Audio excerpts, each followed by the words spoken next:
কিন্তু ভণ্ড নবী আসবে 30 জন। কতজন? এই যে একটা ইস্যু চলে মাঝে মাঝে, কিছু মানুষ আল্লাহর নবীর পরে নবুয়ত দাবি করে না, করে কি না?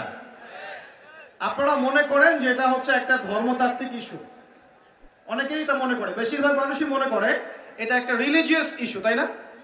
ধর্মতাত্ত্বিক ইস্যু। আসলে এটা একটা জিও পলিটিক্যাল ইস্যু, এটা একটা ভূ রাজনৈতিক ইস্যু। এটা শুধু ধর্মতাত্ত্বিক ইস্যু নয়। এই যে কয়দিন আগে মারামারি হলো না, আমরা তো অনেক খতমে নবুয়ত নিয়ে অনেক কথা বলছি না? আমরা তো বিশ্বাস করি মুহাম্মদ সাল্লাল্লাহু আলাইহি ওয়াসাল্লাম সর্বশেষ নবী, তারপরে কোনো নবী নেই, কিন্তু ভণ্ড নবী আসবে 30 জন। কতজন? বাংলাদেশে এই পাঞ্জাবকে কেন্দ্র করে এই যে ইংরেজ আমলে যে ঘটনাগুলো ঘটেছে, পাঞ্জাবি একজন মায়ের সন্তান বলেছে আমি মাহদি, আমি ঈসা, পরে বলেছে সেই নাকি নবী, নাউজুবিল্লাহ। তো এই ঘটনাটাকে আপনারা মনে করেন, বেশিরভাগ মানুষ মনে করেন যে এটা হচ্ছে একটা ধর্মতাত্ত্বিক ইস্যু। আসলে এই বিষয়টা হচ্ছে একটা জিও পলিটিক্যাল ইস্যু, ভূ রাজনৈতিক ইস্যু। এটার মধ্য দিয়ে একটা পলিটিক্স চলছে, সূক্ষ্ম পলিটিক্স। কেন একটা মানুষ এই দাবি করার সাহস পাবে একটা মুসলিম উম্মার মধ্যে, একটা মুসলিম সমাজের মধ্যে এরকম দাবি করার সাহস পাবে কিভাবে? আমাদের হায়াত কত হতে পারে? সর্বোচ্চ 60 থেকে 70 বছর অথবা 100 বছর, তাই তো? আমাদের এই পুরো হায়াতের মধ্যে সবচেয়ে গুরুত্বপূর্ণ সময় কোনটা বলেন তো দেখি? কোন সময়? যৌবনকাল। আমাদের পুরো হায়াতের মধ্যে যৌবনকালটা যেমন গুরুত্বপূর্ণ, একটা পুরো বছরের মধ্যে রমজান মাসটা তত গুরুত্বপূর্ণ। আমি কি বোঝাতে পারছি? আমাদের পুরো জীবনে আমাদের যৌবনকালটা যত গুরুত্বপূর্ণ, একটা বছরের মধ্যে রমাদান মাসটা তার চেয়েও বেশি গুরুত্বপূর্ণ। আমাদের হায়াত আগেকার উম্মতের হায়াতের চেয়ে অনেক কম। আগেকার উম্মত কেউ কেউ 1000 বছর, 2000 বছর, 500 বছর, 700 বছর, 800 বছর এমন বেঁচে থাকত। নূহ আলাইহিস সালাম শুধুমাত্র 950 বছর মানুষকে দাওয়াতি দিয়েছেন, বলেন সুবহানাল্লাহ। শুধুমাত্র 950 বছর মানুষকে দ্বীনের দাওয়াতি দিয়েছেন কোন নবী? নূহ আলাইহিস সালাম। আর বনু ইসরাইলের লোকজন কেউ 1000 বছর পর্যন্ত বেঁচে থাকত। তো সেই হিসেবে তো আমাদের হায়াত অনেক কম। কথা ঠিক না? ঠিক না বেঠিক? এই কম হায়াতকে মূল্যায়ন করে কিভাবে আল্লাহর সন্তুষ্টি অর্জন করব, এই কারণে আল্লাহ পাক আমাদেরকে কিছু ফজিলতের সময়, মাস এবং দিন দিয়েছেন। কিছু ফজিলতের সময়, ফজিলতের মাস, ফজিলতের দিন দিয়েছেন, যাতে করে অল্প সময়ের মধ্যে আমরা বেশি নেকি অর্জন করতে পারি, আলহামদুলিল্লাহ। ঠিক সেরকম একটা অনবদ্য মাস হচ্ছে কি ভাই? রমাদান।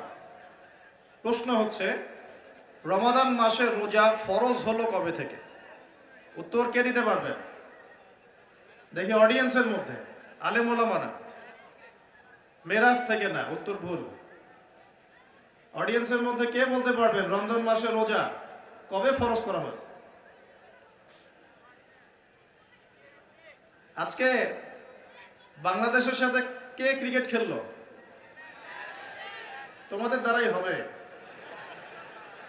তোমাদের দ্বারাই দেশ এবং জাতির ভবিষ্যৎ নির্মিত হবে ইনশাআল্লাহ, তাই না ভাই?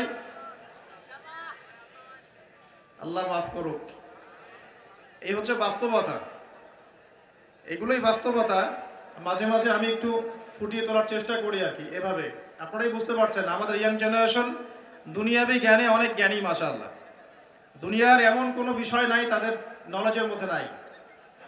কখন কোন সফটওয়্যার তৈরি হলো, কোন অ্যাপস চলে আসলো প্লে স্টোরে,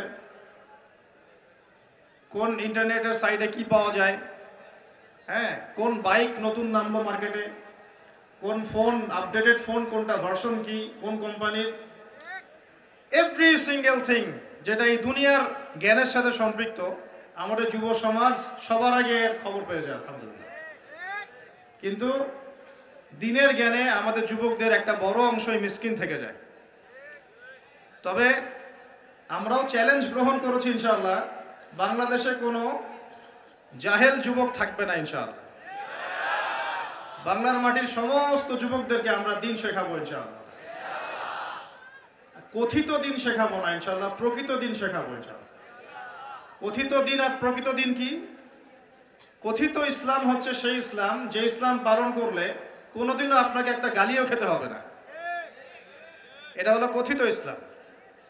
সুরসুরি মার্কা, গোলালু মার্কা, সব তরকারিতেই চলে, এরকম ইসলাম না নবী সাল্লাল্লাহু আলাইহি ওয়াসাল্লাম পালন করেছেন আর না সাহাবীরা পালন করেছেন। আমাদের নবীজিকে মানুষ সারা জীবনে 15টা গালি দিয়েছে। কয়টা গালি? নবী সাল্লাল্লাহু আলাইহি ওয়াসাল্লামের চেয়ে ভদ্র কোনো মানুষ আছে? নম্র কোনো মানুষ হয়?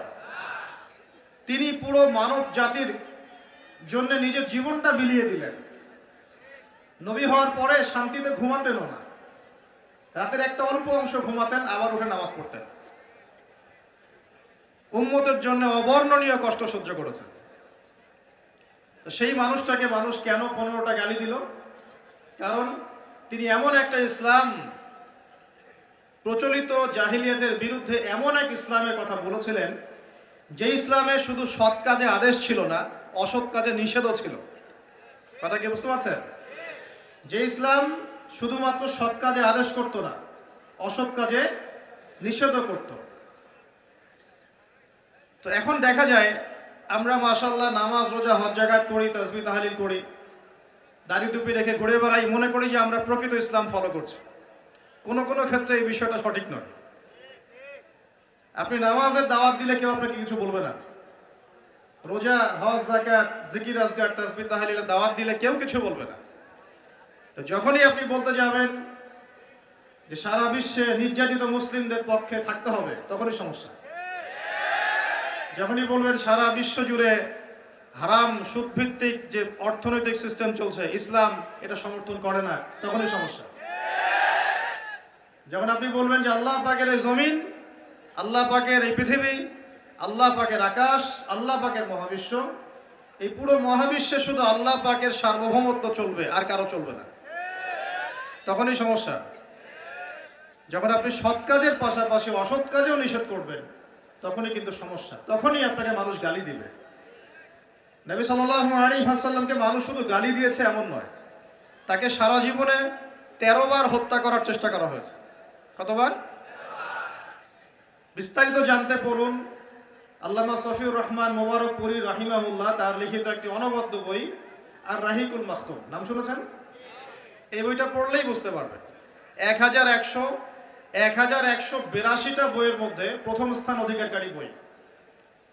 আর আমি যদি কোনো কিছুকে রেফার করি, আমি অলওয়েজ ট্রাই করি সবচেয়ে বেস্ট আপনাদেরকে বলার জন্য। অনেক সিরাতের বই আছে, আমি সেগুলোর নাম কিন্তু বলিনি। এটার নাম কেন বললাম? কারণ এটা হচ্ছে 1182টা বইয়ের মধ্যে প্রথম স্থান অধিকারী বই। পড়ে দেখতে পারেন রাসূল সাল্লাল্লাহু আলাইহি ওয়াসাল্লাম এত নম্র ভদ্র মানুষ হওয়া সত্ত্বেও কেন মানুষ তাকে এত গালি দিল, এত হত্যা করার চেষ্টা করল। উত্তর একটাই, তিনি কথিত ইসলামের কথা বলেন নাই, প্রকৃত ইসলামের কথা বলেছেন। তিনি এমন এক কালিমা লা ইলাহা ইল্লাল্লাহের কথা বলেছেন যে আল্লাহ রাব্বুল আলামিন ছাড়া আর কিছুই চলবে না। আল্লাহ রাব্বুল আলামিন ছাড়া আর কিছুই চলবে না। আমার জীবনের ইন্না সলাতি ওয়া নুসুকি ওয়া মাহইয়ায়া ওয়া মামাতি লিল্লাহি রাব্বিল আলামিন, আমার নামাজ, আমার কুরবানি, আমার স্যাক্রিফাইস, আমার জীবন, আমার মরণ, মানে এর মধ্যে সবকিছু ইনক্লুডেড। আমার নামাজ, আমার যাকাত, আমার তাসবিহ তাহলিল, আমার জিকির আজগার, আমার কোরআন তেলাওয়াত, আমার হজ উমরা, আমার দাওয়াত, আমার দিনের প্রচার প্রসার, দিনের মেহনত, আমার পরিবার, আমার সন্তান, আমার ব্যবসা, আমার অর্থনৈতিক সেক্টর, যত কিছু আছে, আমার জীবনে যা কিছু আছে সব কার জন্যে? এটাই লা ইলাহা ইল্লাল্লাহ, যেটা কিছু অংশ মানুষ এখন মানে, কিছু অংশ মানে না। দেখবেন, রাগ না করলে দেখাই। বহু মানুষ আছেন এই রমজান মাসেই ব্যবসা করবেন, তারাবিও করবেন, ব্যবসাও করবেন, রোজাও রাখবেন, কিন্তু রোজা রেখেও আপনারা মাপে কম দিবেন। এমন ব্যবসায় নাই? পণ্যে ভেজাল দিবেন, টাটকা পণ্য বলে বাসি খাওয়াই দিবেন, 3 দিনের বাসি তেল দিয়ে রান্না করে বলবেন টাটকা ফ্রেশ। বহু মানুষ আছে এরকম, এদের সংখ্যা কিন্তু কম নয়, আমাদের সমাজেই তারা থাকে।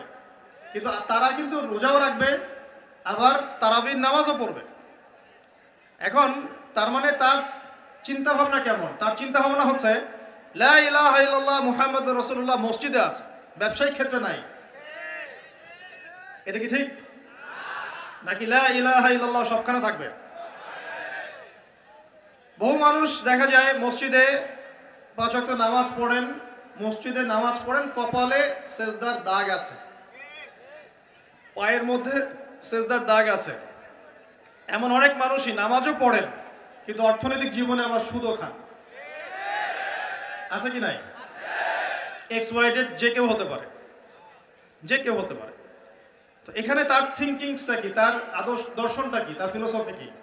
তার দর্শন হচ্ছে লা ইলাহা ইল্লাল্লাহ মসজিদে আছে, আমার চাকরি এবং ইকোনমিক সেকশনে লা ইলাহা ইল্লাল্লাহ পরোয়া করি না, নাউজুবিল্লাহ।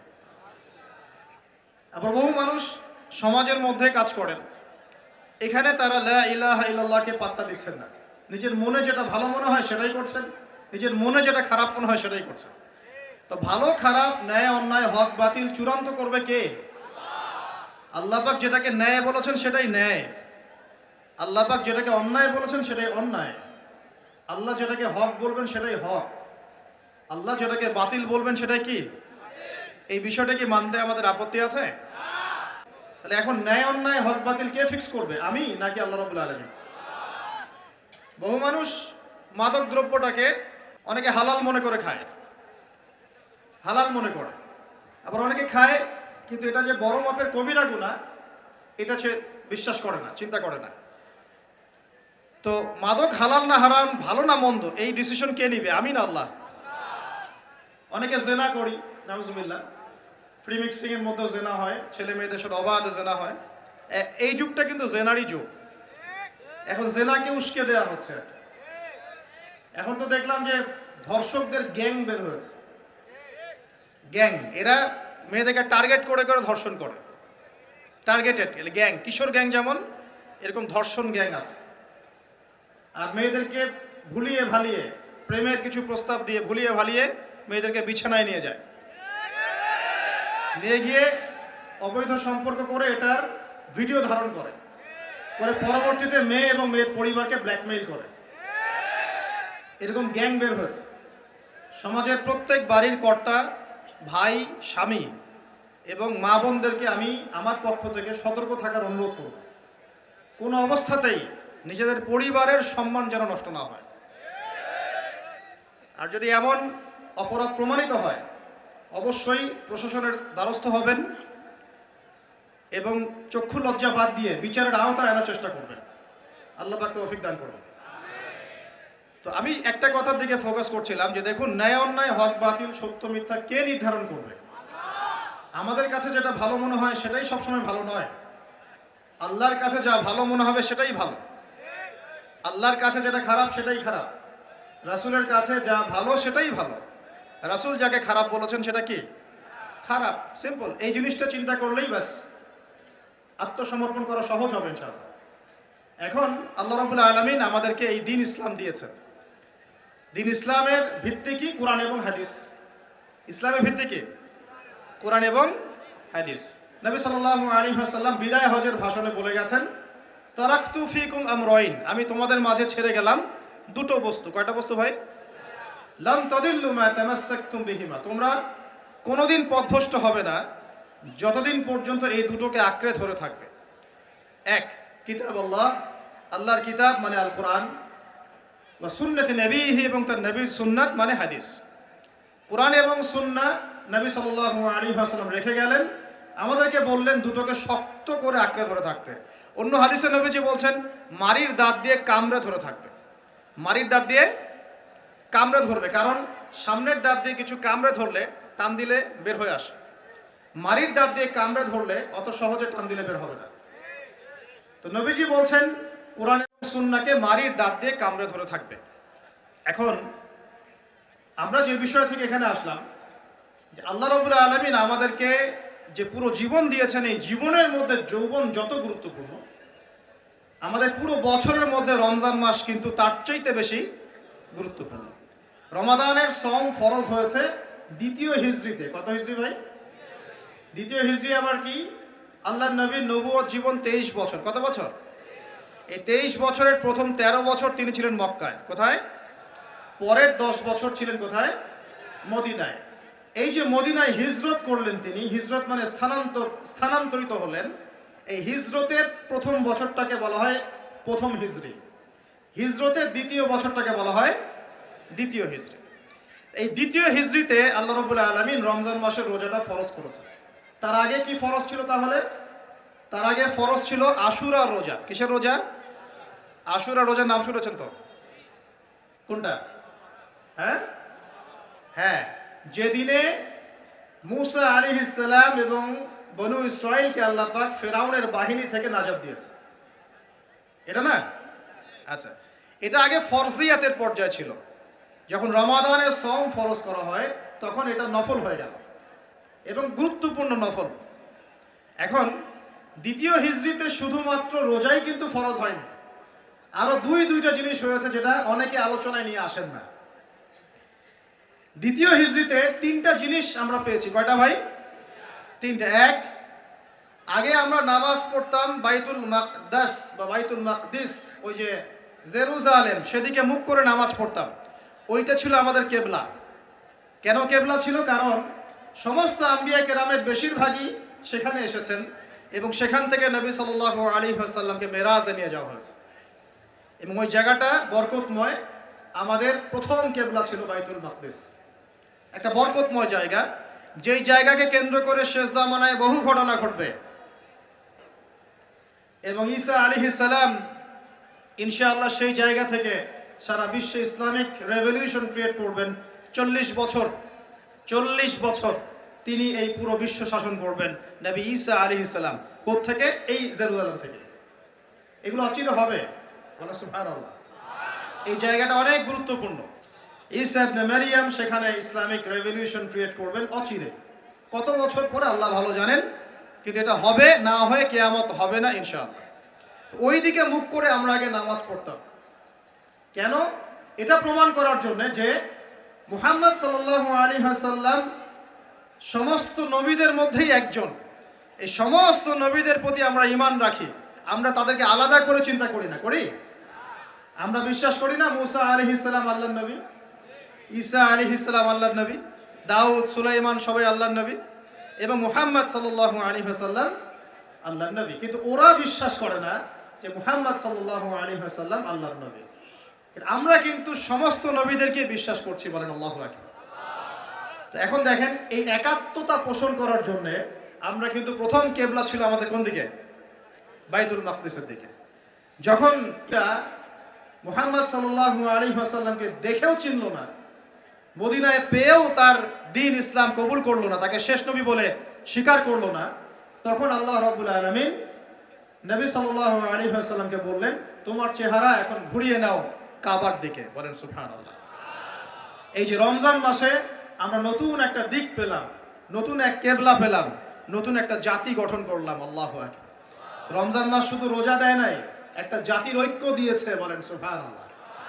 এই কথাটা অনেকে বলে না।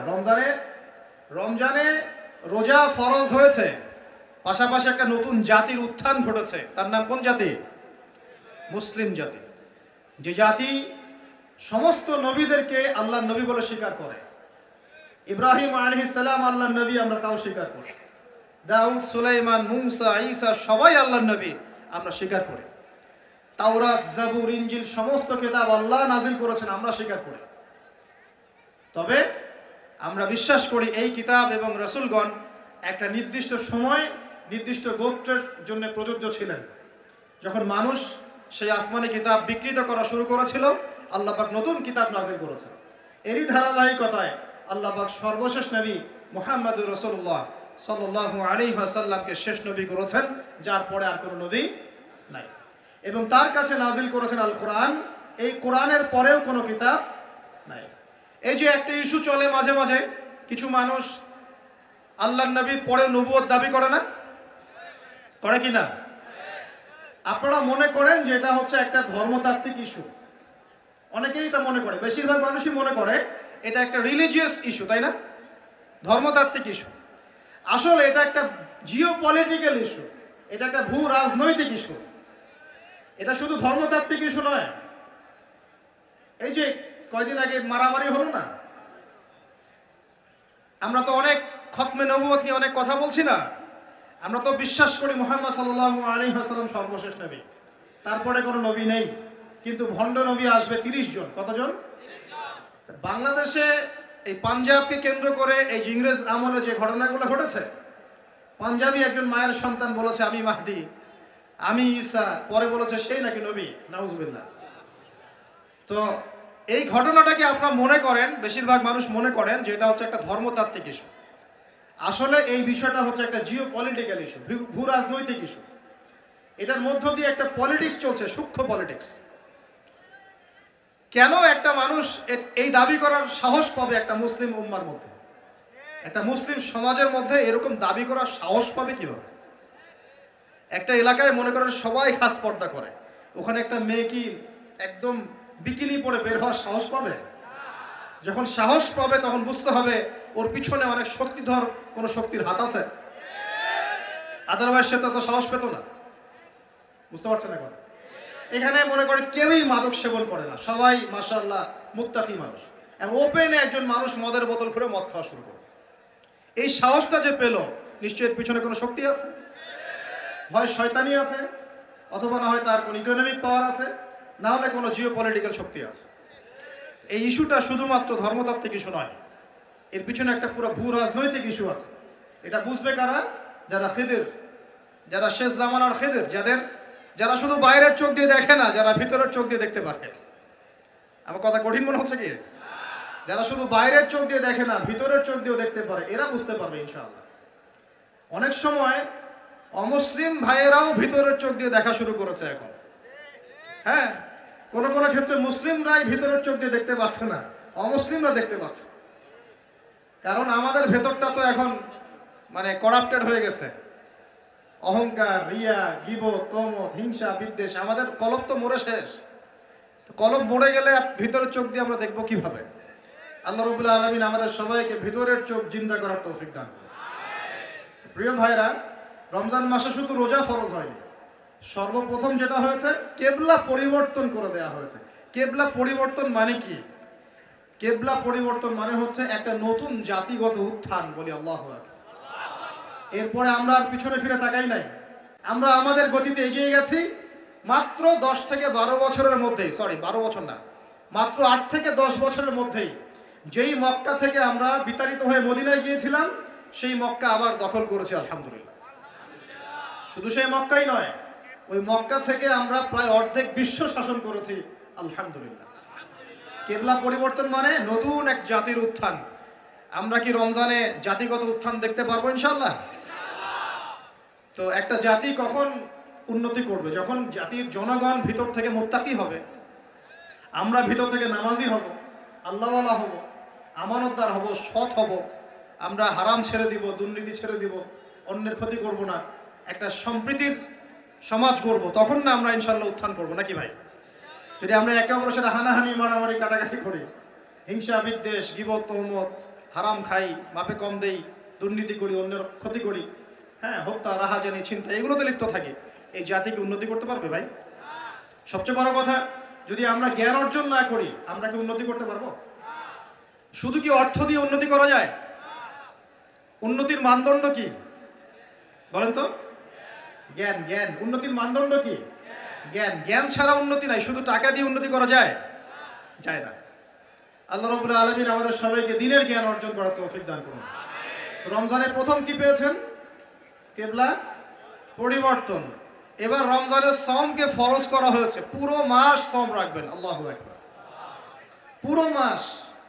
এবং এই মাসে আল্লাহ রাব্বুল আলামিন আরেকটা জিনিস মুসলিমদেরকে দিয়েছিলেন, সেটা হলো, খুব খেয়াল করে দেখবেন, এই যে কোরআন খুলবেন, দেখবেন পরপর 3 পৃষ্ঠায় 3টা আয়াত আছে, ব্যাক টু ব্যাক 3 পৃষ্ঠায় 3টা আয়াত। একটা, কুতিবা আলাইকুমুল কিসাস, তোমাদের উপর কিসাসকে ফরজ করা হলো। কিসাস কি? ওই যে কেউ হত্যা করলে ইসলামিক কোর্ট তাকে হত্যা করবে, কেউ কারো চোখ তুলে ফেলেছে, ইসলামিক কোর্ট তারও চোখ তুলে ফেলবে, কেউ কারো হাত কেটেছে, ইসলামিক কোর্ট তারও হাত কেটে বদলে চোখ, হাতের বদলে হাত, জানের বদলে জান, এটাকে বলা হয় কি? কিসাস। দেখবেন কোরআনে সূরা বাকারায় পরপর 3 পৃষ্ঠায় 3টা কুতিবা আলাইকুম আছে, 3 পৃষ্ঠায় 3টা কুতিবা আলাইকুম মানে ফরজ করা হলো। এক কুতিবা আলাইকুমুল কিসাস, তোমাদের উপর কিসাসকে ফরজ করা হলো। আর আল্লাহ পাক বলছেন তোমরা যদি এই কিসাসটা করতে থাকো এর মধ্যে জীবন নিহিত আছে, তোমরা বুঝতে পারছো না। কারণ একজন খুনি মানুষকে আপনি যদি এক্সেস দেন সমাজে চলার, ও আরো 10টা খুন করবে কিনা? যখন ওকে বিচারের আওতায় নিয়ে আসবেন দেখবেন সব ঠান্ডা হয়ে গেছে। অতএব কিসাসের মধ্যে কি আছে? জীবন আছে, জীবন আছে এর মধ্যে। তার পরের পৃষ্ঠায় গিয়ে দেখবেন কুতিবা আলাইকুমুস সিয়াম, তোমাদের উপর রমজান মাসে রোজাকে ফরজ করা হলো। কামা কুতিবা আলাল্লাযীনা মিন ক্বাবলিকুম, যেমন করে তোমাদের পূর্ববর্তীদের উপরেও রোজাকে ফরজ করা হয়েছিল, লাআল্লাকুম তাত্তাকুন, যাতে তোমরা মুত্তাকি হতে পারো। রমজানের সাওমের উদ্দেশ্য কি তাহলে? মুত্তাকি হওয়া, আল্লাহ ভীরুতা অর্জন করতে পারো, এটা উদ্দেশ্য। ঠিক তার পরের পৃষ্ঠায় গিয়ে দেখবেন কুতিবা আলাইকুমুল কিতাল আছে, তোমাদের উপরে যুদ্ধকে ফরজ করা হয়েছে, এটাও আছে দেখবেন। ঠিক এই কারণেই রমজান মাসে বদরের যুদ্ধ সংগঠিত হয়েছে, বলেন আল্লাহু আকবার। এই যে দ্বিতীয় হিজরি কথা বলছি, এই দ্বিতীয় হিজরিতেই কেবলা চেঞ্জ করা হয়েছে, দ্বিতীয় হিজরিতেই রমজানের সাওম ফরজ করা হয়েছে, দ্বিতীয় হিজরিতেই বদরের যুদ্ধও হয়েছে। সুবহানাল্লাহ, তিনটার মধ্যে মিল পাচ্ছেন?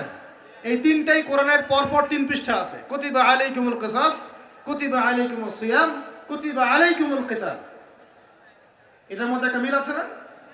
তার মানে রমজান মাস আমাদেরকে শেখাবে একটা জাতিগত ঐক্য, রমজান মাস শেখাবে কোরআনকে সময় দেয়া, কোরআনের হক আদায় করা, রমজান মাস শেখাবে আমাদেরকে অন্যায়ের বিরুদ্ধে প্রতিবাদ করা। কারণ এখানে আবু জেহেল অন্যায় করেছিল না, নাকি মুসলিমরা অন্যায় করেছে? আবু জেহেলের বাহিনী ছিল বদর যুদ্ধে এই প্রান্তে, আর মুসলিম বাহিনী এই প্রান্তে। এই দুই প্রান্তের বাহিনীর মধ্যে কারা অন্যায় করেছিল? কারা জালেম? আবু জেহেলদের বাহিনী জালেম নয়। তো রমজান মাস কি চেতনা নিয়ে আসলো? জালেমের বিরুদ্ধে দাঁড়িয়ে যাওয়ার চেতনা নিয়ে আসলো। কথা কি বুঝতে পারছেন? এখন আমরা কিন্তু ব্যক্তিগতভাবে আগে সবাই জালেম হয়ে গেছে, তাই না? আমরা সবাই জালেম না? সবাই আমরা দোয়া করি কি, রব্বানা যালামনা আনফুসানা, আল্লাহ আমরা আমাদের নফসের উপর জুলুম করেছি। নামাজে কি পড়ি? আল্লাহুম্মা ইন্নী যালামতু নাফসি, আল্লাহ আমি আমার নফসের উপর জুলুম করেছি। তার মানে প্রথম আমি নিজেই তো জালেম, আমরা সবাই জালেম, আমরা সবাই নিজেদের নফসের উপর জুলুম করেছি। নামাজ পড়ি নাই, যাকাত দেই নাই, দান সদকা করি না, কোরআন তেলাওয়াত করি না, তাসবিহ তাহলিল করি না, পর্দা করি না, হালাল খাই না, অন্যের ক্ষতি করি, সুদ খাই, ঘুষ খাই, জেনা করি, হ্যাঁ মিথ্যা কথা বলি, গীবত করি, কত অন্যায় পাপে লিপ্ত আছে। আমরা কি জুলুম করি নাই? তাহলে রমজান মাসের চেতনা হবে নিজের উপর আগে কাজ করা, নিজের নফসের উপর কাজ করা, নিজে যদি জালেম হয়ে থাকে এই জুলুম থেকে নিজেকে বের করে নিয়ে আসা। তাহলে প্রথম শিক্ষা কি ভাই? আগে আমরা নিজের নফসের উপর দেখব আমরা কি জুলুম করেছি নিজের নফসের উপরে। রমজান জালেমের বিরুদ্ধে দাঁড়ানোর মাস, আর সর্বপ্রথম জুলুম করেছে আমি আমার নফসের উপরে। আল্লাহ আমাদেরকে নফসকে সংশোধন করার তৌফিক দান করুন। এরপর দেখব পরিবারে জুলুম আছে কিনা, পরিবারে আল্লাহ এবং রাসূলের বিধানের এগেইনস্টে আমরা কেউ চলি কিনা। যদি চলে এখানে সংশোধন করতে হবে, রমজান মাস এই শিক্ষা দিবে। এরপর দেখবো আমার সেক্টর, আমি যেখানে কাজ করি, আমার সমাজ, আমার সংগঠন, আমার অমুক, আমার তমুক, এখানে জুলুম আছে কিনা। এখানে জুলুম থাকে রমজান মাসে, এই জুলুমের এগেইনস্টে আমাকে দাঁড়াতে হবে। এভাবে আস্তে আস্তে যত বড় পর্যায়ে যাবেন রমজান তত বড় শিক্ষা দিবে ইনশাআল্লাহ। তো রমজান কয়টা জিনিস দিয়েছে ভাই? প্রথমে 3টা। 1 কেবলা পরিবর্তন, একটা জাতিগত উত্থান। 2 কোরআন নাজিল হয়েছে এই মাসে। 3 এই মাসে আবার বদর যুদ্ধ হয়েছে। 3টা জিনিস। দেখুন আমরা একটু এবার চলে যাব সূরা কদর। সূরা কদরে কোন সূরা ভাই? আল্লাহ পাক বলেন ইন্না আনজালনাহু ফি লাইলাতিল কদর, নিঃসন্দেহে আমি কোরআনকে নাজিল করেছি কদরের রাতে। কোন রাতে? ওয়া মা আদরাকা মা লাইলাতুল কদর, হে নবী মুহাম্মদ সাল্লাল্লাহু আলাইহি ওয়াসাল্লাম আপনি কি জানেন কদরের রাত কি? লাইলাতুল কদরি খায়রুম মিন আলফি শাহর, আল্লাহ পাক বলেন কদরের রাত হচ্ছে 1000 মাসের চাইতে উত্তম। সুবহানাল্লাহ। তানাজ্জালুল মালাইকাতু ওয়ার রূহ, এই রাতে নাজিল হয়, অবতীর্ণ হন ফেরেশতা মণ্ডলী, আসমান থেকে সমস্ত ফেরেশতারা নেমে আসেন। ওয়ার রূহ, এবং জিবরাইল আলাইহিস সালামও নেমে আসেন। তানাজ্জালুল মালাইকাতু ওয়ার রূহ ফিহা বিইذনি রাব্বিহিম মিন কুল্লি আমর, এই রাতে আল্লাহ পাক তাকদীরের ফয়সালা করেন প্রত্যেকটা বিষয়ে। সালামুন হিয়া হাত্তা মাতলাইল ফজর, এবং ফজর পর্যন্ত এই রাতে শান্তি বিরাজ করে। শান্তি, শান্তি আর শান্তি। সুবহানাল্লাহ। এই রাতে যে ইবাদত করবে 1000 মাস ইবাদত করার নেকি পাবে ইনশাআল্লাহ। কেন এই রাতটা কেন ইম্পর্টেন্ট? একটাই কারণ, এই রাতে আল্লাহ পাক কোরআন নাজিল করেছেন। কি নাজিল করেছেন? কোরআন। এখন আসেন একটু মনোযোগ ধরে রাখেন। আল্লাহ পাক কোরআন নাজিল করেছেন লাইলাতুল কদরে। আর লাইলাতুল কদর কোন মাসে? শাবানে, রজবে না রমজানে? আবার বলছি, আল্লাহ বলছেন আমি কোরআন নাজিল করেছি লাইলাতুল কদরে। তো লাইলাতুল কদর কি শাবানে, রজবে না রমজানে? তার মানে লাইলাতুল কদর রমজানে। রমজানের কোথায়? রমজানের শেষ দশকে। রমজানের শেষ দশকে 21, 23, 25, 27, 29 এই 5টা বেজোর রাতের যে কোনো একটা রাত হবে কি? লাইলাতুল কদর। তার মানে আমরা বুঝতে পারলাম কোরআন নাজিল হয়েছে লাইলাতুল কদরে। লাইলাতুল কদর হচ্ছে রমজান মাসে, অর্থাৎ কোরআন নাজিল হয়েছে রমজান মাসে। ঠিক আল্লাহ পাক সূরা বাকারায় বলছেন শাহরু রমাদানাল্লাযী উনজিলা ফীহিল কোরআন। রমজান সেই মাস যেই মাসে শুধু কেবলাই পরিবর্তন হয়নি, শুধু বদরের যুদ্ধই করা হয়নি, রমজান মাসে কোরআনও নাজিল হয়েছে। আল্লাহু আকবার। এখন বুঝতে হবে, এবার এই জায়গায় আসেন, যখন কোরআন নাজিল হচ্ছে তখনকার পরিবেশটা কেমন? এই যুবক ভাইরা একটু খেয়াল করেন, আপনাদের জন্য এই লেকচারটা ইম্পর্টেন্ট, কারণ আগামীর কাজগুলো আপনাদেরকে করতে হবে। রমজান মাসে কোরআন নাজিল হয়েছে। এখন দেখবো আমরা কোরআন কোন প্রেক্ষাপটে নাজিল হয়েছে, কেন নাজিল হলো, কোরআন নাজিল হওয়ার কি প্রয়োজন ছিল বিশ্বে। কোরআন নাজিল হয়েছে এমন একটা সমাজে, যে সমাজটাকে আমরা বলি আইয়ামে জাহিলিয়া। কি বলি ভাই? কোথায় নাজিল হয়েছে? হেরা গুহায়। কার উপর নাজিল হয়েছে? মুহাম্মদ রাসূলুল্লাহ সাল্লাল্লাহু আলাইহি ওয়াসাল্লামের উপরে। কখন, কিভাবে, কোন প্রেক্ষাপটে? প্রেক্ষাপটটা এমন ছিল, ওই সমাজটা ছিল আবু জেহেলের শাসন। কার শাসন? আবু জেহেল মানে কি? আবু জেহেল কি তার নিজের নাম? তার নিজের নাম হলো আবুল হাকাম। নিজের নাম কি? আবুল হাকাম মানে কি? আবুল হাকাম মানে জ্ঞানের পিতা। বাংলা বা সোজা বাংলা ভাষায় বললে আবুল হাকাম মানে বুদ্ধিজীবী। আবুল হাকাম মানে কি? আমাদের সমাজে বুদ্ধিজীবীর অভাব আছে। টকশো মাথায় ফেলছে একদম, টকশোর পর টকশো, টকশোর পর টকশো, খালি বক বক বক বক বক বক, কাজের কাজ কিছুই নাই। কথা যতটুকু, কাজ তার চেয়ে অল্প। এত কথা, সুবহানাল্লাহ। মানে পৃথিবীর সব জ্ঞানী মানুষ এখানেই আছে। ভাবখানে এমন, পৃথিবীর যত জ্ঞানী মানুষ আল্লাহ পাক এখানেই নাজিল করছে। আবুল হাকাম, তার নাম আবুল হাকাম, জ্ঞানের পিতা। কার নাম? আবুল হাকাম। তাহলে এখন বলেন আবু জেহেলের নাম আবুল হাকাম, তো এখন আমরা ওকে আবু জেহেল বলে ডাকি কেন? বলেন দেখি, ও কোন জ্ঞান অর্জন করে নাই, কোন জ্ঞান চেনে নাই? যখন কোরআন নাজিল হচ্ছে এবং রাসূল সুন্নাহ দিয়ে দাওয়াতি কাজ করছেন, ইসলামের প্রচার করছেন, ও ইসলামের এই আলো চিনতে পারে নাই বলেই তার নাম আবু জেহেল। সে অনেক বস্তুবাদী জ্ঞানী ছিল ঠিকই, সে সমরবিদ্যা জানতো, অর্থনীতি জানতো, সে কূটনীতি জানতো, সে রাষ্ট্র পরিচালনার জ্ঞান জানতো, সে দারুন নাদওয়া পরিচালনা করতো, সে ব্যবসা করতে পারতো, সে কি জানতো না। কেন তাকে আবু জেহেল বলছি? কারণ সে কোরআন সুন্নাহর জাজল্যমান সত্যটাকে ডিনাই করেছে, এই কারণে। এরকম লোক আমাদের সমাজে আছে কি না? শুধু আমাদের সমাজে না, এরকম লোক দিয়ে এখনকার বিশ্বটাই ভর্তি। এখনকার বিশ্বে আবু জেহেল দিয়ে ভর্তি সব। অর্থনীতি, জিওপলিটিক্স, ভূরাজনৈতিক প্রেক্ষাপট, philosophy, science, arts, commerce, medical science, engineering, এমন কোনো জ্ঞান নাই যে তার জানা নাই। কিন্তু কোরআন এবং সুন্নাহর জ্ঞানে মিসকিন, সত্য চিন্তা মিসকিন। ওযু করতে পারে না, গোসল করতে পারে না, নামাজের ফরজ ওয়াজিব জানে না, সুন্নত মুস্তাহাব বোঝে না, কোরআন তেলাওয়াতও করতে পারে না। একটা আয়াত তেলাওয়াত করতে দাঁত ভেঙে যাচ্ছে একেবারে। একটা আয়াত তেলাওয়াত করতে ওলামায়ে কেরামের সামনে বসলে একটা আয়াত তেলাওয়াত করতে 10টা ভুল বের করা যাবে। দিনের বেসিক জ্ঞান অর্জন করতে পারে না। আবু জেহেল কাকে বলে? এই ধরনের মানুষকে আবু জেহেল বলে। আবু জেহেল কাকে বলে? কন্টেন্ট বানা দিয়ে দিও অনলাইনে। আবু জেহেল কাকে বলে? আবু জেহেলের সংজ্ঞা কি? আবু জেহেলের যুগে কি ছিল ভাই? আবু জেহেলের যুগে অনেকদিন বলেছি মেজর 5টা সমস্যা ছিল। কয়টা? মেজর 5টা। মাইনর সমস্যা অনেক, মেজর 5টা। এক, আবু জেহেলের যুগের বেশিরভাগ মানুষ শিরক করতো। কি করতো ভাই? লাত, উজ্জা, হবল, মানাত এইসব মূর্তির পূজা করতো। এখন হয়তো মুসলিম সমাজে এটা নাই ঠিকই, কিন্তু মুসলিমরা এখন কবর মাজার পূজা শুরু করেছে। করে নাই? মুসলিমরাও এখন নেক্সট শুরুতে ধোকা খাচ্ছে। শিরক তো আমাদের সমাজে চলছে। শিরক কি হয় কেন আমি লেকচার দিয়েছি, দেখবেন মুসলিম সমাজে কত শিরক চলছে। রাস্তাঘাটে উঠতে বসতে পেপার পত্রিকা খুললেই শিরক। পেপার খুলবেন রাশিফল, সিংহ রাশি, কন্যা রাশি, দিনটা কেমন যাবে বিশ্বাস করলেই মোশরেক হয়ে যাবে। রাস্তার পাশে টিয়া পাখি দিয়ে ভাগ্য পরীক্ষা করছে, হাতটা দেখে দেন তো ভাই কি আছে, বললেই শিরক হয়ে যাবে। আংটি বিক্রি করছে, আংটি পরলে রোগ ভালো হবে, হাতে দিল রোগ ভালো হবে এই উদ্দেশ্যে, মোশরেক। হাতে দিয়েছে রোগ ভালো হবে, আমার ডায়াবেটিস ভালো হয়ে যাবে, বিসমিল্লাহ, ব্যাস মোশরেক, নাউজুবিল্লাহ। এই আকীদা নিয়ে পড়লেই মোশরেক। মুসলিম সমাজে অহরহ শিরক আছে। বাসায় মা বোন যারা আছে অনেকেই দেখা যায় চুল আশ্রয়, চিরুনি পরে গেলে বলে আজকে মেহমান আসবে। কি আসবে আজকে?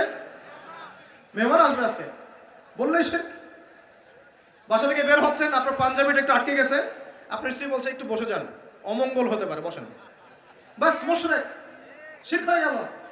মুসলিম সমাজে রন্ধ্রে রন্ধ্রে শিরক এখন। আবু জেহেলের যুগে শিরক ছিল, এগুলো বলতে থাকলে এটা নিয়ে আলোচনা করতে হবে। আলোচনার টপিক আমার আজকে অন্যরকম। আবু জেহেলের যুগে কি ছিল ভাই?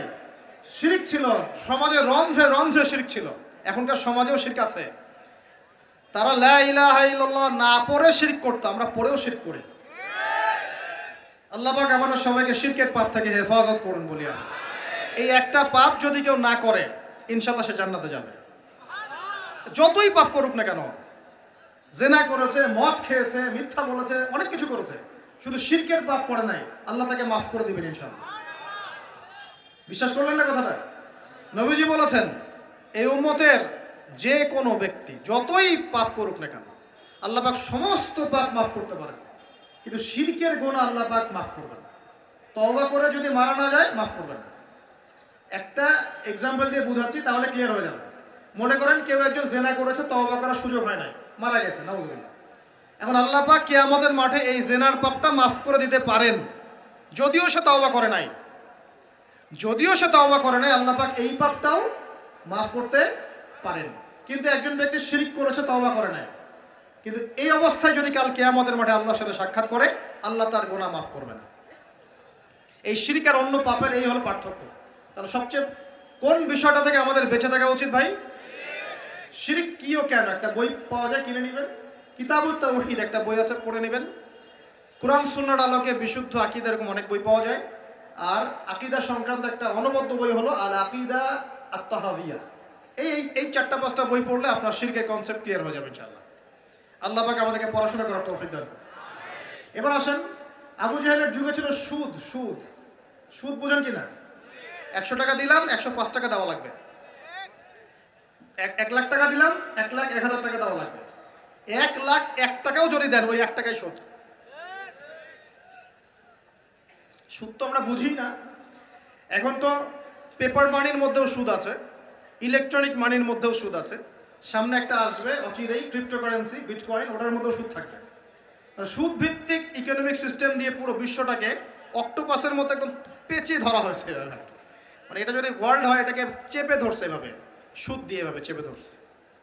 আপনি বেরিয়ে হতে পারবেন না এখান থেকে, বের হতে পারবেন না এখান থেকে। যারা যে মার্শাল আর্ট প্র্যাকটিস করে ওরা জানে কিছু লক আছে, লক মানে যখন 1-on-1 ব্যাটেল হয় রিংয়ে, যারা বক্সিং খেলে, মার্শাল আর্ট জানে, রেসলিং খেলে, এরা কিছু লক করতে পারে। লক মানে কিছু মারবে না আপনাকে, জাস্ট লক করে রেখে দিয়ে নড়তে পারবেন না, বুঝছেন? তো এরকম লক করে রেখে দিছে পুরো বিশ্বটাকে। এখন সুদ, বের হতে পারবেন না আপনি। বের হতে পারবেন কোথায়? যদি মনে করেন আপনি খুব এই যে গ্রামে বাস করছেন, এখানে সমাজের লেনদেন করেন না, নিজে চাষবাস করেন, নিজে খান, তখন আপনি হয়তো বেঁচে থাকতে পারবেন। মার্কেটে গেলেই সুদে পড়তে হবে আপনাকে। এটা কি পসিবল? একা একা থাকা সম্ভব? অতএব সমাজে থাকতেই হবে। এখন সমাধান কি? ফাত্তাকুল্লাহ মাস্তাতা'তুম, সাধ্যমতো আল্লাহকে ভয় করেন, সাধ্যমতো আল্লাহকে ভয় করেন। ইচ্ছা করে সুদের সাথে সম্পৃক্ত হবেন না। যদি অনিচ্ছাকৃতভাবে সুদের অর্থ চলে আসে, যদি জানেন এটা সুদের, ছেড়ে দেন, এটা ছেড়ে দেন। ওইটা দিয়ে পাবলিক টয়লেট নির্মাণ করে দেন, তাও খায়েন না আল্লাহর ওয়াস্তে। কারণ নবীজি বলেছেন সাল্লাল্লাহু আলাইহি ওয়াসাল্লাম, এক দিরহাম যে ব্যক্তি সুদ খায় সে যেন 36 বার জেনা করলো। এটা সহিহ বুখারীর হাদিস, উলামায়ে কেরাম জানেন। যে ব্যক্তি এক দিরহাম সুদ খেয়েছে সে যেন 36 বার জেনা করেছে। একবার জেনা করেছে, আপনি জানেন, কথার কথা বললাম যে কারো পরিবারের কোনো এক মেয়ে বা ছেলে জেনা করে ফেলেছে, নাউজুবিল্লাহ, আপনি ধরা পড়েছে এলাকার মধ্যে, মানুষ তাকে কি সম্মানের চোখে দেখে? ভবিষ্যতে সে যত ভালোই হয়ে যাক না কেন, ওর ঘরে বিয়ে দেওয়ার সময় মানুষ হাজারবার চিন্তা করবে, তাই না? তাই না বিষয়টা? মনে করেন একটা মেয়ে জেনা করে ফেলেছে, আল্লাহ না করুক, নাউজুবিল্লাহ, এটা জানাজানি হয়ে গেছে, ওর ঘরে কি বিয়ের প্রস্তাব আসবে পরে? যদি ভালো হয়ে যায় তাও আসা খুব ডিফিকাল্ট। আল্লাহর মুমিন কোনো বান্দা যদি চিন্তা করে, আচ্ছা আগে পাপ করেছিল, মাফ চেয়েছে, তওবা ইস্তেগফার করেছে, আমি তাকে বিয়ে করব, সেটা আলাদা বিষয়। কিন্তু স্বাভাবিকভাবে কিন্তু সমাজ এটাকে গ্রহণ করে না। তো একটা জেনার ক্ষেত্রে আমরা এইভাবে মানুষকে দেখি, আর এক দিরহাম সুদের বিনিময়ে আপনি 36 বার জেনা করছেন। আল্লাহ আমাকে হেফাজত করুন, আল্লাহ আমাদের সবাইকে হেফাজত করুন। দূরে থাকতে হবে, থাকার চেষ্টা করতে হবে। আবু জেহেলের যুগে এরকম সুদ ছিল, এখনকার বিশ্বে রন্ধ্রে রন্ধ্রে। নবীজি তো আগেই বলেছেন মায়ের সাথে জেনা করার মতো পাপ। এই হাদিস তো জানেন আপনারা। সুদের 73টা শাখা আছে পাপের, তার সর্বনিম্ন শাখা হলো নিজের মাকে বিয়ে করা, নাউজুবিল্লাহ। যদি এই এলাকায় খবর পান কোনো মেয়ে কোনো বা ছেলে তার মায়ের সাথে বিয়ে করেছে, নাউজুবিল্লাহ, তার মায়ের সাথে জেনা করেছে, নাউজুবিল্লাহ, কোনো মেয়ের সাথে বাবা জেনা করেছে, নাউজুবিল্লাহ, আপনি কি সমাজে তাকে রাখতে চাবেন? আপনি তো আইন শাসন কোনো কিছুর পরোয়াই করবেন না, গণপিটুনি দিয়ে মেরে ফেলবেন। আপনি এই কাজ করবেন না? একটা মসজিদে চোর, তারাবির নামাজে আবার চোরও আসবে কিন্তু অনেক, কথায় মনে পড়ে গেল, স্যান্ডেল সাবধান। তো তারাবির নামাজে অনেক চোর আসে না? অনেকে তো মসজিদে দান বাক্স শুদ্ধে নিয়ে চলে যায়। কি ইনসাফ আমাদের সমাজে! মসজিদে ফ্যান লক করে রাখতে হয় তালা দিয়ে, বাইরে মসজিদে ফ্যান লক করে রাখতে হয় তালা দিয়ে, খাঁচার মধ্যে। তো মসজিদেও চোর যায়। এখন চোর ধরা পড়ে গেলে কি পিটুনিটা পিটান আপনারা? মসজিদে একটা চোর যদি ধরা পড়ে, সবাই মিলে কি পিটুনি দেওয়া শুরু করে। এটা কিন্তু অনৈতিক কাজ, জানেন? এভাবে সবাই মিলে গণধোলাই দেওয়া জায়েজ নাই। তাকে নির্দিষ্ট প্রশাসনের কাছে হস্তান্তর করতে হবে। যদি এখন বলেন প্রশাসন বিচার করছে না, সেটা তাদের ব্যাপার। ও যদি ফাঁকফা করতে বের হয়, সেটা ওদের ব্যাপার, এই করার দায়ভার তাদের। আপনি যদি নিজের হাতে শাসন তুলে নেন, সমস্যা আছে। এভাবে ইসলাম এটাকে জায়েজ করে নাই। ওর হাত কেটে ফেলার বিধান আছে, তাই না, কোরআনে? এটা আপনি করতে পারবেন না। এটা ইসলামিক আদালত করবে, ইসলামিক আদালত। সবাই যদি আইন হাতে তুলে নেয় তাহলে তো সমাজে বিশৃঙ্খলা হবে। এই জন্য এই সুযোগটা ইসলাম দেয় নাই। প্রমাণ হলে তাকে সোপর্দ করতে হবে প্রশাসনের কাছে। এখন দেখেন, একটা স্যান্ডেল চোরকে যে পিটানি দেন, এখন একটা লোক যদি মায়ের সাথে জেনা করে, নাউজুবিল্লাহ, কি মাইটটা মারবে মানুষ তাকে। এখন সুদের মধ্য দিয়ে নবীজি বলছেন সবচেয়ে নিম্ন পাপ হলো নিজের মায়ের সাথে জেনা করা, বলি নাউজুবিল্লাহ। আমরা অ্যাভেলেবেল কাজগুলো করছি, এই বোধোদয় আমাদের হচ্ছে না, কারণ কলব মরে গেছে। কলব কি হয়েছে ভাই? মরে গেছে। কলব জিন্দা করতে হবে। কলব জিন্দা করার জন্যই রমজান, কলব জিন্দা করার জন্যই কোরআন, এবং কলব জিন্দা করার জন্যই বেশি বেশি মৌতের ফিকির আর আল্লাহর জিকির বেশি বেশি করা। আল্লাহ পাক তৌফিক দান করুন। তো আবু জেহেলের যুগ ছিল সুদের যুগ। কিসের যুগ? 1 নম্বর, আবু জেহেলের যুগ ছিল শিরকের যুগ।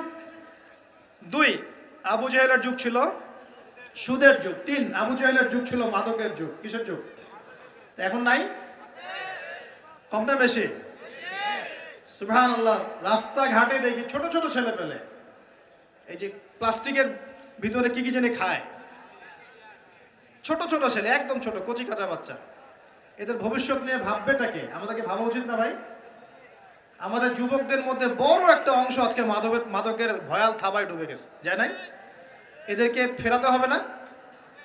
ফেরানোর জন্য আমি আমার পক্ষ থেকে একটা খালি নসিহত করবো, একটা নসিহত, অনলি একটা।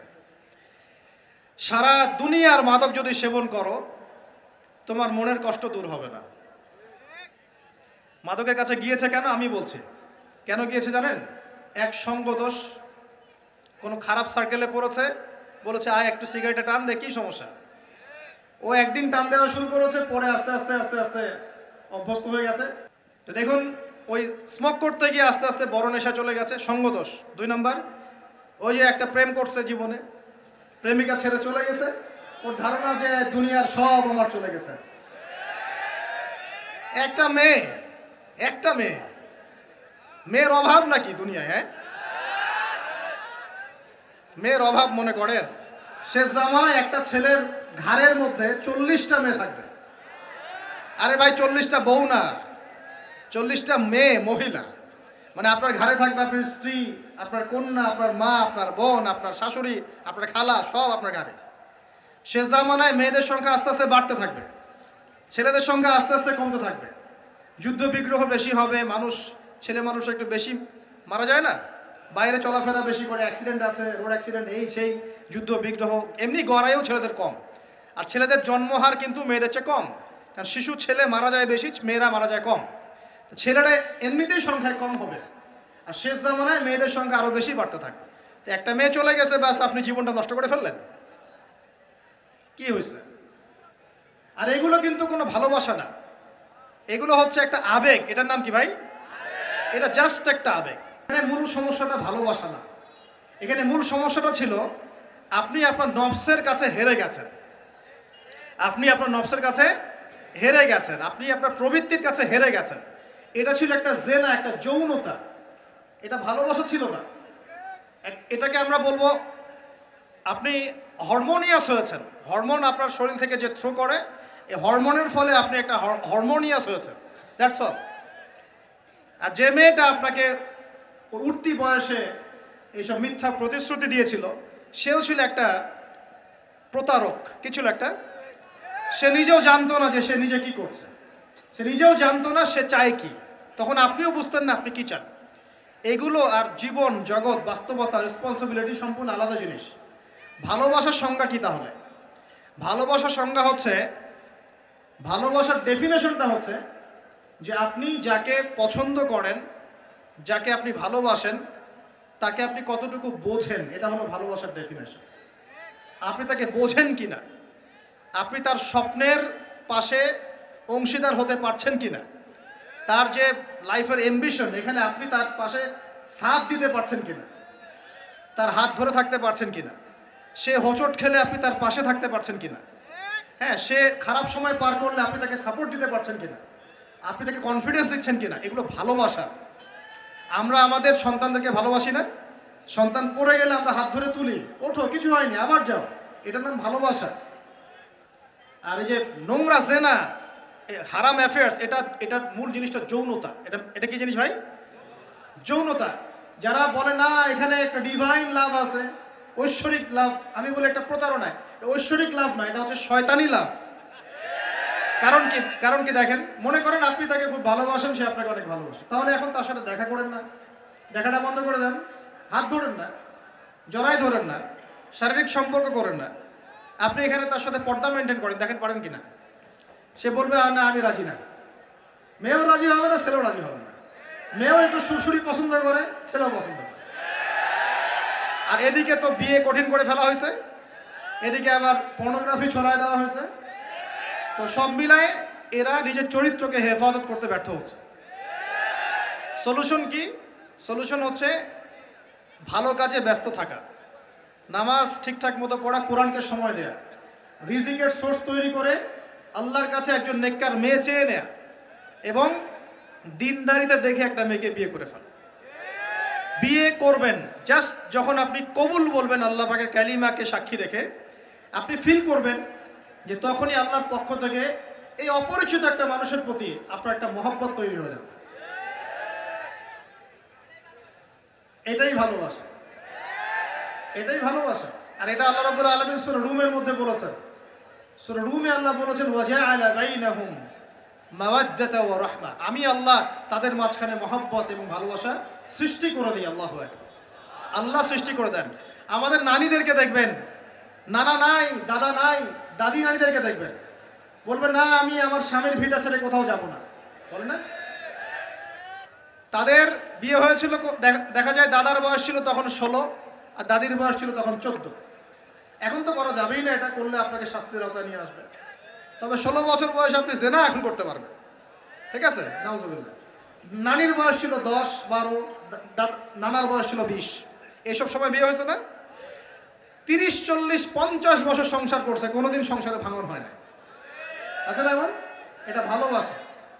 একজন আরেকজনের সম্মান বুঝতে শেখা, একজন আরেকজনের পাশে থাকা, একজন আরেকজনের স্বপ্নে পাশে থাকা, হোঁচট খেয়ে পড়ে গেলেও হাত ধরে উঠানো, পিছন থেকে কনফিডেন্স দেওয়া, তাকে বোঝা, রেসপেক্ট করা, সবচেয়ে বড় কথা বিশ্বাস করা। কি করা? ভিতর থেকে বিশ্বাসটাই হচ্ছে ভালোবাসার সবচেয়ে বড় নিদর্শন। বিশ্বাস নাই এখানে ভালোবাসার কোনো দামই নাই। তো যেটা আপনি মাদকে যেদিক দিয়ে গিয়েছেন, এটা একটা জেনার রাস্তা ছিল। কিসের রাস্তা ভাই? শয়তান আপনাকে নিয়ে গেম খেলেছে। তো এই যে হয় সঙ্গদোষ, না হলে মেয়ের কারণে, অথবা দেখা যায় এমনি স্টাইল করার কারণে, খাই সবাই আমি একটু খাই, সমস্যা কি? কেউ কেউ একটু গুন্ডা মাস্তানি করতে পছন্দ করে, হকি স্টিক নিয়ে দৌড়াদৌড়ি করবে। ওই যে বলেছে একদিন 4-5 জন 10 জন মিলে একটা ছেলেকে মেরে ফেলে দিল, মনে করলো যে খুব বীর হয়ে গেছে আর কি। 4টা 5টা 10টা ছেলে মিলে একজনকে মারার নাম বীরত্ব? সাহস থাকলে একজন একজন মারামারি করলো না কেন?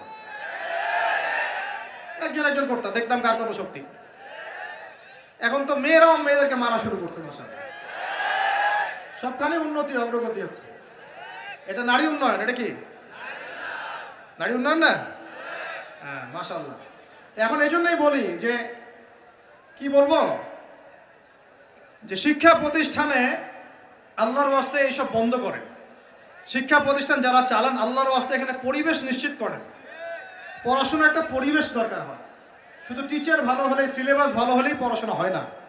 একটা পরিবেশ লাগে, সুন্দর একটা পরিবেশ লাগে, যেখানে এ ধরনের প্রবলেম ফেস করে ছাত্রদেরকে হলে থাকতে হয়। সেখানে কি পড়াশোনা হবে? আল্লাহ পাক আমাদের সবাইকে বোঝার তৌফিক দান করুন। দেখুন, আবু জাহেলের যুগে মাদক ছিল, এই যুগে আছে কি নাই? আছে না? আমি যে নসিহতটা করতে যাচ্ছিলাম সেটা শোনেন।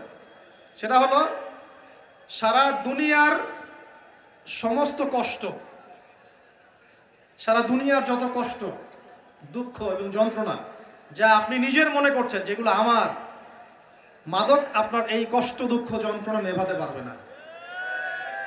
কি নেভাবে? আমি আপনাকে ভাই হিসেবে পরামর্শ দেই, জাস্ট দুটো কাজ করবেন, আপনার সমস্ত দুঃখ, কষ্ট, যন্ত্রণা শেষ, মুহূর্তেই শেষ।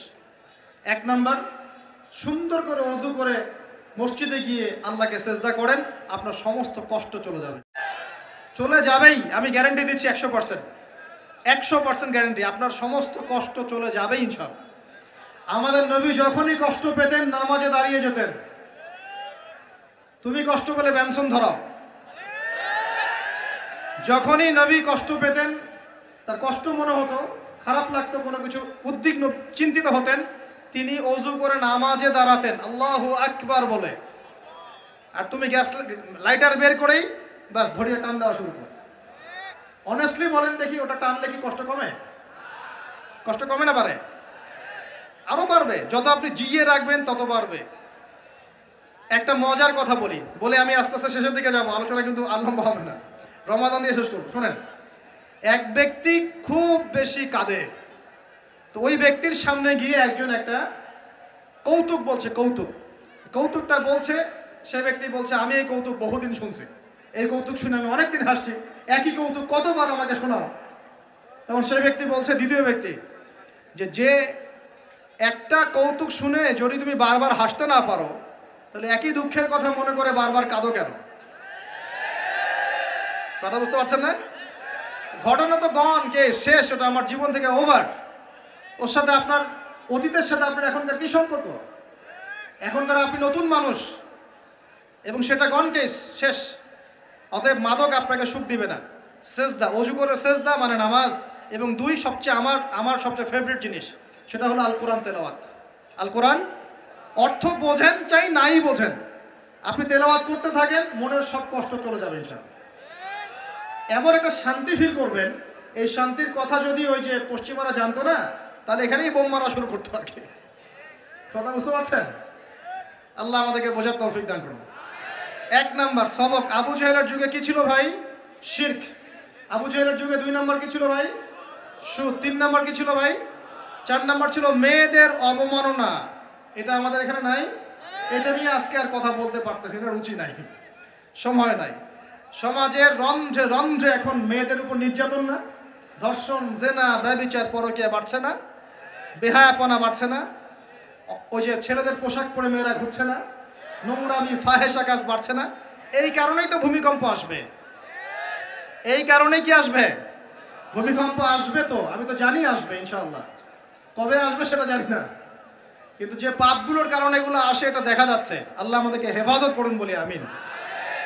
নারীর অবমাননা সমাজে রন্ধ্রে রন্ধ্রে এখন। পাঁচ, একটা কথা বলি, অনেক সময় দাড়ি টুপি নিয়েও আমরা মেয়েদেরকে ঠকাচ্ছি। দাড়ি টুপি নিয়েও মেয়েদের সম্পত্তির অধিকার দিচ্ছি না, বোনের অধিকার দিচ্ছি না, মায়ের অধিকার দিচ্ছি না, স্ত্রীর অধিকার দিচ্ছি না। এগুলোও চলবে না। অন্যায় অন্যায়, সব ক্ষেত্রেই অন্যায়। 5 নম্বর, আবু জাহেলের যুগের মধ্যে ভাই গোত্রীয় হানাহানি মারামারি কাটাকাটি ছিল। আমাদের সমাজে নাই? বিশ্বের মধ্যে নাই? পলিটিক্যাল অঙ্গনে নাই? সমাজের মধ্যে নাই? ধর্মের মধ্যে নাই? এখন তো মসজিদও মারামারি করতেছে, তাই না? মাসআলা নিয়ে ঝগড়া করে আমি দেখেছি মসজিদেও মানুষ মার্ডার হয়েছে। মসজিদে আমরা ছোট ছিলাম একসময় দেখেছি কোন একটা মাসলা নিয়ে ঝগড়া হয়েছে, 2 দল হকি স্টিক নিয়ে আসছে মারামারি করেছে। জিহাদ কেটা কি? আস্তাগফিরুল্লাহ। তো মসজিদেও, ধর্মতাত্ত্বিক ক্ষেত্রেও, অর্থনীতিতে, রাজনীতিতে, সমাজে, সব জায়গায় এখন গোত্রীয় হানাহানিটা আছে কি নাই? এখন বলেন আবু জাহেলের যুগের এই জাহেলিয়াতগুলো বর্তমান বিশ্বের মধ্যে আছে কি নাই? এই রকম জাহেলি পরিবেশেই কোরআন নাজিল হয়েছে বলি আল্লাহু আকবার। তাহলে কেন এরকম পরিবেশে কোরআন নাজিল হলো? যাতে এই পরিবেশটা পরিবর্তন করা যায়, যাতে এই আবু জেহেলের এই জাহেলি পরিবেশটাকে দূর করে একটা আলোকিত সমাজ প্রতিষ্ঠা করা যায়। এজন্য কোরআন নাজিল হয়েছে বলি আল্লাহু আকবার। কোরআন শুধু তাবিজ করার জন্য নাজিল হয় নাই, পানি পড়া খাওয়ার জন্য নাজিল হয় নাই, 40 আর মিলাদ পড়ার জন্য নাজিল হয় নাই। ঘরের মধ্যে রেখে দিয়েছেন উপরে, মাসে বছরে একবারও খুলে বের করে দেখেন না, এই কারণে কোরআন নাজিল হয় নাই। আবু জেহেলের যুগ পরিবর্তন করার জন্য মুহাম্মদ সাল্লাল্লাহু আলাইহি ওয়াসাল্লাম চিন্তা করতেন কেমনে পরিবর্তন করব। হেরা গুহায় বসে তিনি চুপচাপ ভাবতেন। এই যে বলি আমরা হেরা গুহায় বসে তিনি ধ্যান করতেন, আসলে তিনি ধ্যান করতেন না। এখানে ধ্যান শব্দ না, শব্দ হচ্ছে মোরাকাবা। শব্দ কি? মোরাকাবা, আত্মপর্যালোচনা। মানে আমি কিভাবে এই জাহেলি মানুষগুলোকে চেঞ্জ করব, এই চিন্তা চিন্তা চিন্তা। এক পর্যায়ে আল্লাহ কোরআন নাজিল করলেন। আল্লাহু আকবার। তার মানে কোরআন কেন নাজিল হলো? আবু জেহেলের যুগটাকে চেঞ্জ করার জন্য। এখন 23 বছর সময়ের পরে দেখেন তো, একটু এদিকে মনোযোগ দেন। 23 বছর পরের দিকে তাকান। 23 বছর পরে আবু জেহেলের যুগের মধ্যে কোনো শিরক আছে? কোনো সুদ আছে? মাদক আছে? মেয়েদের কোনো সম্মানহানি আছে? গোত্রীয় হানাহানি আছে? আবু জেহেল নিজেও আছে নাকি? ও তো নিজেও নাই। তার মানে পুরো সমাজটা পরিবর্তন হয় নাই। এইটার কারণেই কোরআন নাজিল হয়েছে, এই উদ্দেশ্যেই কোরআন নাজিল হয়েছে। কোন মাসে ভাই? রমজান। তাহলে এই রমজানের শিক্ষা কি? কোরআন পড়বো, কোরআন বুঝবো, কোরআন দিয়ে জীবন করব, কোরআন দিয়ে সমাজ পরিবর্তন করবো ইনশাআল্লাহ। আলোচনার দরকার আছে আর? এই হলো মূল কথা। এখন কিভাবে করব এটা আমি একটা পদ্ধতি বলে দিই, এটা বলে শেষ করছি। কিভাবে করব? এক নাম্বার ভাই, প্রত্যেক মুসলমানকে কোরআন তেলাওয়াত করা শিখতে হবে। রাজি আছেন ইনশাআল্লাহ? আমার আলোচনা শুনছেন এমন একজন ব্যক্তি বাকি থাকবেন না বাংলাদেশের মাটিতে ইনশাআল্লাহ যিনি কোরআন তেলাওয়াত করতে পারেন। একজন ব্যক্তিও বাকি থাকবেন না যিনি কোরআন তেলাওয়াত করতে জানেন না। আল্লাহ পাক আমাদের সমস্ত দিনী ভাই বোনদেরকে, আমাদের রাজনীতিবিদ, আমাদের প্রশাসনের কর্মকর্তা, আমাদের সমাজের নেতা, অর্থনৈতিক নেতা, আমাদের যুবক যুবতী, কিশোর কিশোরী, তরুণ তরুণী, সবাইকে আল্লাহ পাক কোরআন তেলাওয়াত করার তৌফিক দান করুন। সবাই আমাদের ভাই না? এই পুরো দেশ আমাদের না? জাতি আমাদের না? আমরা কি কেউ কারো শত্রু? আমরা সবার জন্য দোয়া করবো ইনশাআল্লাহ। আল্লাহ পাক সবাইকে কোরআন তেলাওয়াত করার তৌফিক দান করুন। সমাজ পরিবর্তন করতে চান, কোরআন তেলাওয়াত করতে পারেন না, এই ভণ্ডামি চলবে না। এই ভণ্ডামি চলবে না। আল্লাহর ওয়াস্তে আল্লাহকে সাক্ষী রেখে বলেন এই রমজানে আমরা কোরআন তেলাওয়াত করা শিখবো ইনশাআল্লাহ।